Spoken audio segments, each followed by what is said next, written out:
గారు, ఆంధ్రప్రదేశ్ ఇరిగేషన్ శాఖ మంత్రులు, అదేవిధంగా విద్యుత్ శాఖ మంత్రులు గౌరవనీయులు గొట్టిపాటి రవికుమార్ గారు, అదేవిధంగా దయచేసి మన ముఖ్యమంత్రిగా కోరుతున్నాను. ముఖ్య నాయకులు ఎవరైనా ఉంటే వేదిక పైకి రావాల్సిందిగా కోరుతున్నాను.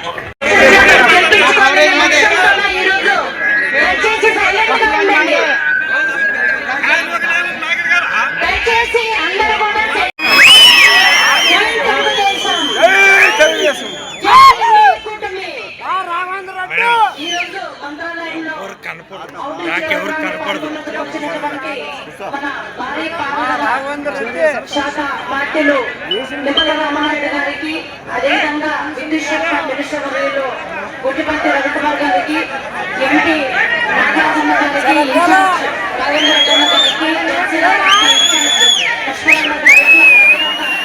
బీజేపీ పార్టీ ఇన్ఛార్జ్ గారికి అదేవిధంగా ధన్యమైందని చెప్తున్నాను. ఎన్నో డెవలప్మెంట్ పనులు ఆయన శాంక్షన్ చేస్తున్నాడు. ఎన్నో పనులు కూడా మన రాఘవేంద్ర రెడ్డి గారు కూడా అందరూ మంత్రులకు మెమోరాండం ఇవ్వడం జరిగింది. ఇకపోతే ఈ రోజు రావడం ముఖ్య ఉద్దేశం, స్థానిక సంస్థల ఎన్నికలు త్వరలో వస్తున్నాయి. అందులో మనం 100% స్ట్రైక్ రేట్ అంటే ప్రతి చోట మన వాళ్ళు ఎక్కడైతే చేస్తారో అక్కడ మన వాళ్ళు జెండా ఎగరేయాలి, ఎన్డీఏ కూటమి జెండా. ఇది మాత్రం 100% మీ సహకారంతో జరుగుతుంది. 100% గ్రామాల్లో ఇప్పటికైనా కానీ ఎక్కడైనా సరే మండలాల్లో, గ్రామాల్లో, నియోజకవర్గంలో ఎక్కడ ఉన్నా కూడా మేమందరూ కూడా మీకు సహకరిస్తాం. ముగ్గురు ఎన్డీఏ కూటమి నాయకులు రాఘవేంద్ర రెడ్డి గారు కూడా మనకు అందుబాటులో ఉంటారు. బీజేపీ ఇన్ఛార్జ్ విష్ణువర్ధన్ రెడ్డి కూడా మనకు అందుబాటులో ఉంటారు. కాబట్టి మనము ముగ్గురు నాయకత్వాన మన పెద్దలు నిమ్మల రామనాయుడు, గొట్టిపాటి రవికుమార్ గారు మరియు ఇక్కడ చేసిన ఎమ్మెల్యేలు, మిగిలిన అత్యున్నత మహారాష్ట్ర నాయకులందరూ కూడా నేను చెప్తున్నాను, తప్పకుండా మంత్రాలయం నియోజకవర్గంలో ఎన్డీఏ కూటమి జెండా, స్థానిక సంస్థల జెండా ఎగరవేస్తామని ఈ సభాముఖంగా నేను ప్రతిజ్ఞ చేస్తున్నాను. కాబట్టి దయచేసి కృష్ణమ్మ సోదరి తొందరలో ముగించాలని చెప్తుంది కాబట్టి తొందరలో ఈ సభకు ముఖ్య అతిథులుగా విచ్చేసిన మన ప్రియతమ నాయకుడు, ఆంధ్రప్రదేశ్ రాష్ట్రంలోని నీటిపారుదల శాఖ మంత్రిగా గుర్తింపు పొందిన మన నిమ్మల రామనాయుడు గారికి, మరియు విద్యుత్ శాఖ మంత్రి గొట్టిపాటి రవికుమార్ గారికి, మరియు ఇతర ఎమ్మెల్యేలకు, మరియు ముఖ్యంగా మన తెలుగుదేశం పార్టీ ఇన్ఛార్జ్ రాఘవేంద్ర రెడ్డి గారికి, మరియు ముఖ్యంగా మన బీజేపీ ఇన్ఛార్జ్ విష్ణువర్ధన్ రెడ్డి గారికి, మన టీడీపీ జిల్లా అధ్యక్షురాలు మా మన తెలుగుదేశం పార్టీ మంత్రాలయం ఇన్ఛార్జి మన ప్రియతమ నాయకులు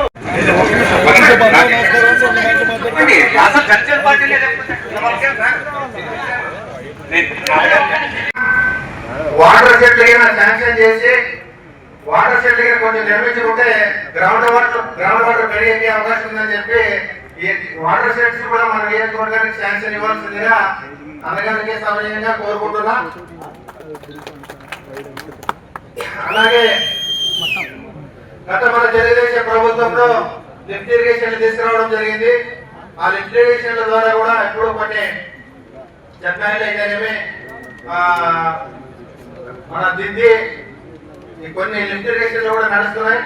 ఇంకా కొన్ని లిఫ్ట్ ఇరిగేషన్లు కూడా ఈ నియోజకవర్గానికి, ఎందుకంటే తుంగభద్ర నది పక్కనే వెళ్తుంది.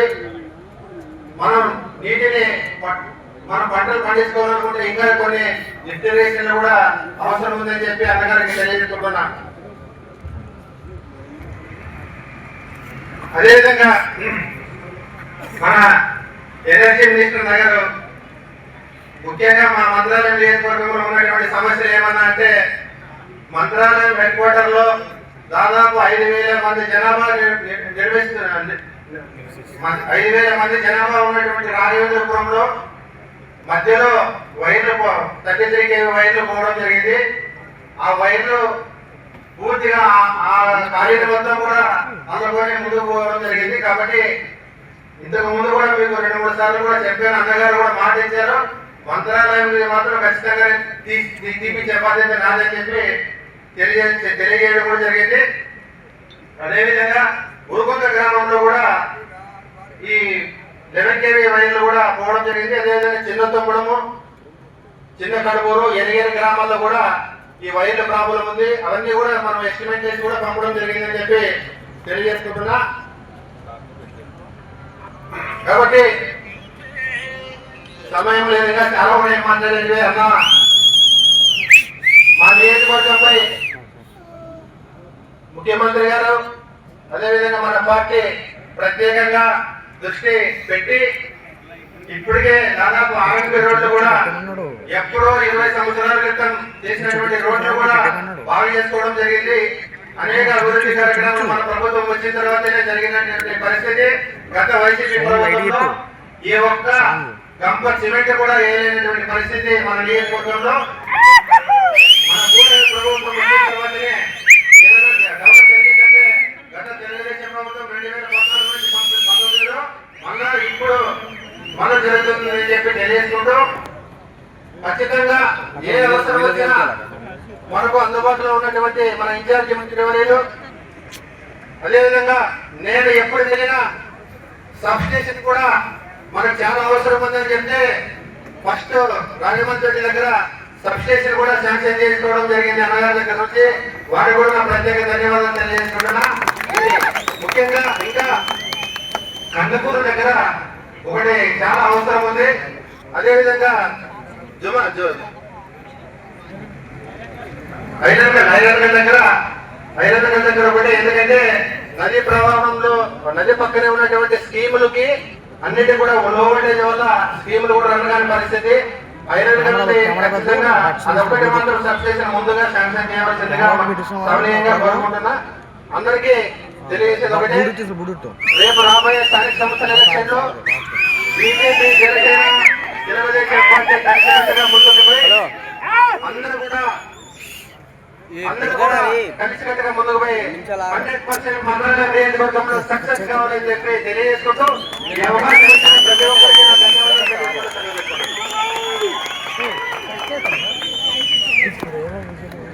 ఇన్ఛార్జి మంత్రివర్యులు నిమ్మల రామారెడ్డి గారికి, అదేవిధంగా విద్యుత్ శాఖ మంత్రివర్యులు కొట్టిపాటి రవికుమార్ అన్న గారికి,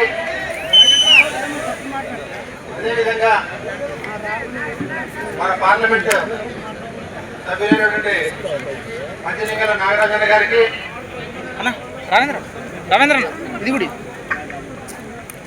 అదేవిధంగా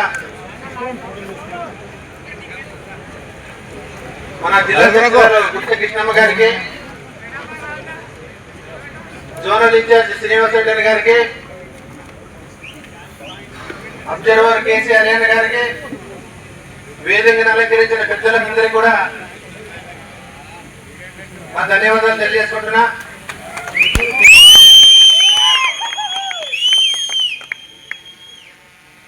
మన నియోజకవర్గంలో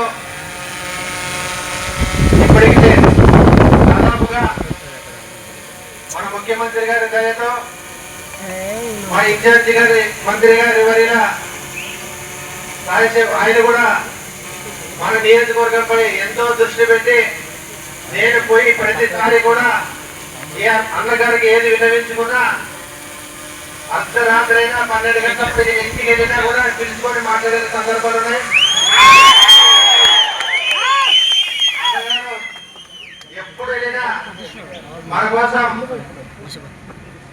ఖచ్చితంగా టైం ఇచ్చి మాట్లాడించి పంపించిందే. ఎప్పుడు కూడా ఈ రోజు కాదు అని చెప్పి తిరిగి పంపించిన కాలం లేదు. కానీ మన నియోజకవర్గానికి ఓఎంఎండ్ వర్కర్స్ కూడా దాదాపు 4,50,00,000 రూపాయలు కూడా అన్నగారు శాంక్షన్ కూడా ఇవ్వడం జరిగింది. అదేవిధంగా ముఖ్యంగా మన అందరూ ఎదురు చూస్తున్నటువంటి గురురాఘవేంద్ర ప్రాజెక్టు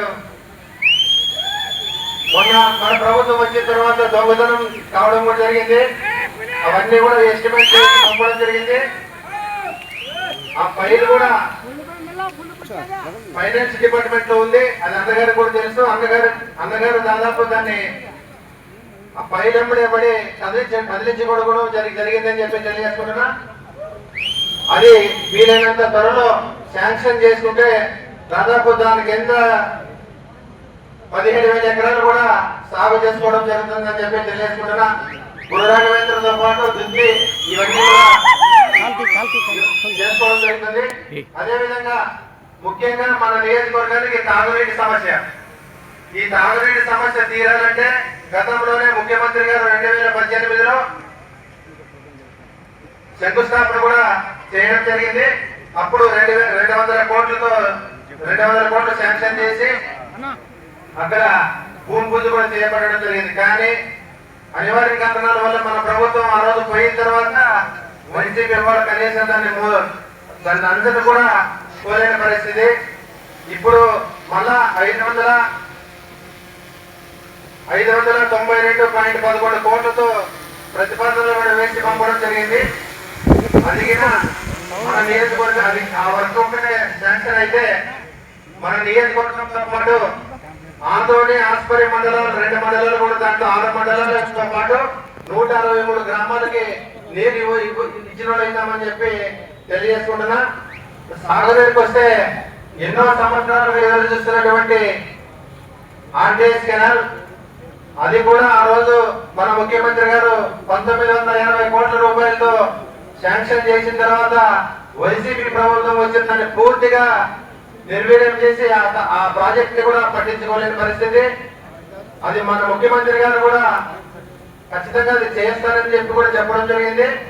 అది కూడా మన ఇన్ఛార్జి మంత్రి అన్నగారికి కూడా ఆ దృష్టికి తీసుకోవడం జరుగుతుంది చెప్పి తెలియజేస్తున్నాను.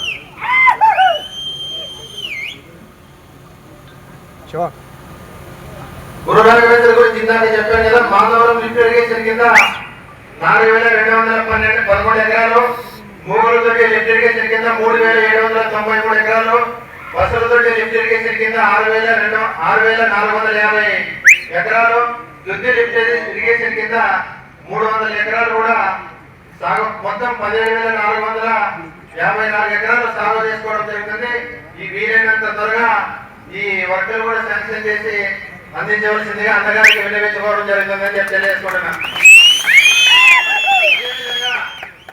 మన నియోజకవర్గంలో సాగునీరు బోర్లు కూడా ఈ సంవత్సరం పూర్తిగా వర్షాలు లేక పూర్తి వాటర్ కూడా గ్రౌండ్ వాటర్ కూడా డెప్త్కి వెళ్ళిపోవడం. 9లో మీరు గెలిపించాలని చెప్పి మరొకసారి మీరు కోరుకుంటూ రేపు రాబోయేటువంటి స్థానిక ఎన్నికల్లో కూడా ఇప్పుడు ఒక మంచి మాట చెప్పారు మన గొట్టిపాటి. రేపు స్థానిక ఎన్నికల్లో ఎక్కడ సీట్లు మనం గెలుచుకుంటే చంద్రబాబు నాయుడు గారి దగ్గర రాఘవేంద్ర రెడ్డి గారి పరపతి రామానాయుడు కంటే ఎక్కువ పెరుగుతుంది. ఎమ్మెల్యేలుగా ఉన్నాం, మేము మంత్రులుగా ఉన్నాం. అంచేత ఎమ్మెల్యేలుగా మంత్రులుగా వచ్చిన గెలుపు పెద్దగా గెలుపుగా భావించారు. కానీ ఒక ఇన్ఛార్జిగా ఉన్న చోట మన స్థానిక సంస్థల్లో గెలిపించి మీరు పంపిస్తే రాఘవేంద్ర రెడ్డి రేపు చెప్పరాదు మీ యొక్క నియోజకవర్గాన్ని అభివృద్ధిలో ముందుకు నడిపించడానికి అవకాశం ఉంటుంది. అటువంటి అవకాశాన్ని మీరు ఉపయోగించుకుని రేపు స్థానిక సంస్థల్లో ఓటమి గెలిపే ఏకైక లక్ష్యంగా ముందుకు తీసుకెళ్లాలని మీ ద్వారా అందరికి కూడా తెలియజేసుకుంటూ, అదేవిధంగా రవికుమార్ గారు ఈరోజు ఒక మంచి మంత్రిగా, ఒక యంగ్ డైనమిక్ గా ఉంటారు. ఇవాళ ఒక పవర్ మినిస్టర్ గా ఈరోజు మా జిల్లాకు కూడా ఇన్ఛార్జి మంత్రి, మా పశ్చిమ గోదావరి జిల్లాకు. చేత మా జిల్లా కూడా ఈరోజు పవర్ లో ఎందుకు ఈ మాట చెప్తున్నారంటే, ఈవేళ ఒక పూట అన్నం లేకపోయినా పర్లేదు కానీ ఒక అరగంట కరెంట్ లేకపోతే ఉండలేనటువంటి పరిస్థితి. అంటే కరెంటు కూడా ఒక నిత్యావసరమైనటువంటి వస్తువు అయిపోయింది ఈ రోజు. అటువంటి కరెంటు లాస్ట్ 5 years మీరు చూశారు. గత 5 సంవత్సరాల పాలనలో 11 సార్లు కరెంటు ఛార్జీలు పెంచాడు గొడ్డలపాటి. కానీ మన అధికారులకు వచ్చిన తర్వాత కరెంటు ఛార్జీలు పెంచడం కాదు, కరెంటు ఛార్జీలు తగ్గించి, అంటే ట్రూ అప్ కాదు ట్రూ డౌన్ అంటూ ఆ యొక్క కరెంటు ఛార్జీలు తగ్గించినటువంటి ఘనత భారతదేశంలో మన చంద్రబాబు నాయుడు గారి నాయకత్వంలో మన కొట్టిపాటి రవికుమార్కి దక్కింది అని అంటే, ఇది మాకు ఇచ్చినటువంటి ప్రతి పదవిని కూడా ప్రజల కోసం పనిచేస్తూ ఉండడం, మాకు అప్పచెప్పినటువంటి బాధ్యతను సక్రమంగా నిర్వర్తించడం అని చెప్పి అందుకు రవికుమార్ గారు కూడా మనందరి తరఫున కూడా ధన్యవాదాలు తెలియజేసుకుంటూ, అదేవిధంగా మంచి పార్లమెంట్ సభ్యులు నాగరాజు గారు, ఒక ఎంపీటీసీగా ఒక సామాన్యమైనటువంటి కుటుంబం, ఒక బలహీన వర్గాల కుటుంబం నుంచి వచ్చినటువంటి వ్యక్తిని చంద్రబాబు నాయుడు గారు ఆయన్ని పార్లమెంట్ కి పంపించారు. ఆ రోజు కూడా మాకు బాలయోగి, మా గోదావరి జిల్లా బిడ్డ జిఎల్సి బాలయోగి, ఒక దళిత బిడ్డను పార్లమెంట్ కి పంపించడమే కాదు, చరిత్రలో మొదటిసారిగా స్పీకర్ చేసినటువంటి ఘనత ఆ రోజు చంద్రబాబు నాయుడు గారికి. ఆ రకంగానే ఈ రోజు మళ్ళీ ఒక బలహీన వర్గాల బిడ్డని ఈవేళ పార్లమెంట్ కి పంపించాం నాగరాజు గారి ద్వారా. ఇలా ఒక్కరు కాదు, ఇద్దరం కాదు, ఇలా సమయం సరిపోదు కానీ ఇట్లా ప్రజల కోసం, బడుగు బలహీన వర్గాల కోసం అహర్నిశలు శ్రమించేటువంటి చంద్రబాబు నాయుడు గారు, పవన్ కళ్యాణ్ గారు, వీరిద్దరికి తోడుగా నరేంద్ర మోడీ గారు ఈ కూటమి ప్రభుత్వం పాలన ఇంకొక 15-20 సంవత్సరాల పాటు ఈ మాదిరిగానే ఉండేట్టుగా మనందరం కూడా ఆశీర్వదించాలని చెప్పి కోరుతూ, అదేవిధంగా ఇప్పుడే కొన్ని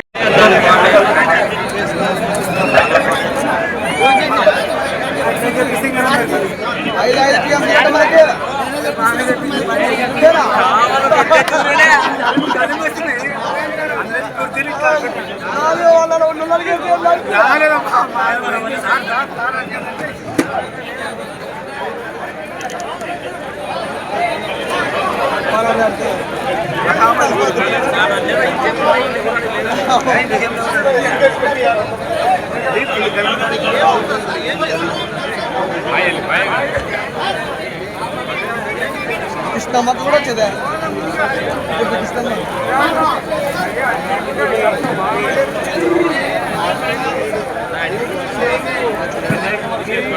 ఇప్పుడు మన తుంగభద్రలో మనం చూస్తే 97 టీమ్స్ నీరు వచ్చింది. ఆ 97 టీమ్స్ లో మన ఓటా 33%. అంటే మనకి 33% అంటే 32 టీఎంసీలు వస్తుంది మనకి. ఆ 32 టీఎంసీలు కూడా హెచ్ఎల్సీకి 16 టీఎంసీలు, ఎల్ఎల్సీకి 11 టీఎంసీలు, కేసీకి 5 టీఎంసీలు ఇచ్చాము. ఆ 11 టీఎంసీలో ఒక టీఎంసీ మీరు ఆల్రెడీ డ్రింకింగ్ వాటర్ వాడారు ఎల్ఎల్సీ, మిగిలిన వాటర్ కూడా మరి రిలీజ్ చేస్తూ ఉన్నాం. రిలీజ్ చేసిన నీటిని క్రమశిక్షణ తోటి పొదుపుగా వాడుకోండి. రేపు 2027 జూలై వరకు కూడా ఇదే నీరు మనకు త్రాగడానికి ఉండాలి. దయవుంచి రైతులందరూ కూడా గమనించమని చెప్పి మిమ్మల్ని అందరినీ కూడా కోరుతూ ఉన్నాం. ఇస్తున్నాం. నీటి ఆల్రెడీ ఎల్ఎల్సీ రిలీజ్ చేశారు. మీరు క్రమశిక్షణతో వాడుకోండి. డ్రింకింగ్ వాటర్ గా రేపు 2027 వరకు భద్రపరచుకోండి దయవుంచి. Thank you.